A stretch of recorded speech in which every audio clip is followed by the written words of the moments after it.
প্রিয় নেতা তারেক রহমানকে কাছ থেকে এক নজর দেখতে লাখো মানুষের ঢল নেমেছিল ময়মনসিংহ সার্কিট হাউস মাঠে বিএনপির নির্বাচনী জনসভায়। দলের নেতাকর্মী ও সমর্থকরা বলেন, নতুন বাংলাদেশ বিনির্মাণে তারেক রহমানের হাতকে শক্তিশালী করতেই জনসভায় যোগ দেন তারা। আর বিএনপি স্থানীয় নেতৃবৃন্দ বলেন, তারেক রহমানের এই জনসভা আগামী নির্বাচনের ধানের শীষের প্রার্থীদের বিজয়ের বার্তা ছড়িয়ে দেবে। বাবুল হোসেনের তথ্য ও নুরুজ্জামানের ছবিতে প্রতিবেদন। মঙ্গলবার সকাল থেকেই সার্কিট হাউস মাঠমুখী এই জনস্রোত ছিল বিএনপি চেয়ারম্যান তারেক রহমানের আগমনকে কেন্দ্র করে।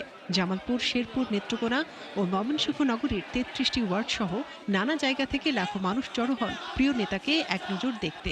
আর তাদের চোখে মুখে ছিল আনন্দ ও উচ্ছ্বাস।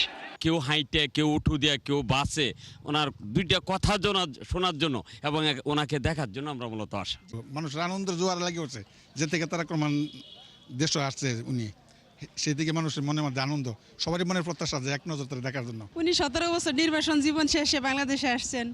এখন সে আসে বাংলাদেশে কি দিবে, কি কাজ করবে, কাদের জন্য কাজ করবে, সেটা শোনার জন্য আমরা আসলে এখানে আসছি। দলের নেতাকর্মী ও সমর্থকরা বলেন, নতুন বাংলাদেশ বিনির্মাণে তারেক রহমানের হাতকে শক্তিশালী করতেই তারা জনসভায় যোগ দেন।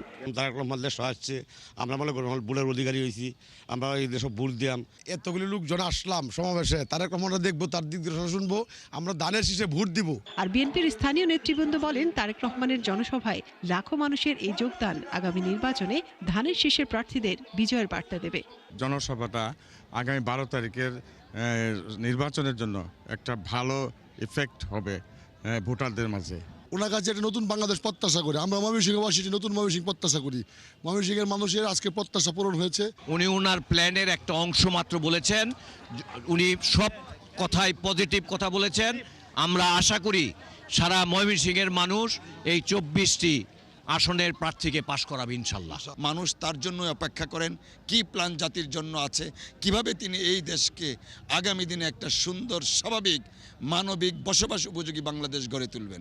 সবশেষ 2010 সালে BNP chairperson Khaleda Zia Mymensingh circuit house মাঠের জনসভায় যোগ দিয়েছিলেন। আর মঙ্গলবার তারেক রহমানের জনসভায় লোক সমাগম খালেদা জিয়ার সেই জনসভাকে ছাড়িয়ে গেছে বলে দাবি স্থানীয় নেতৃবৃন্দের। মনিরা কাজুরি, 71।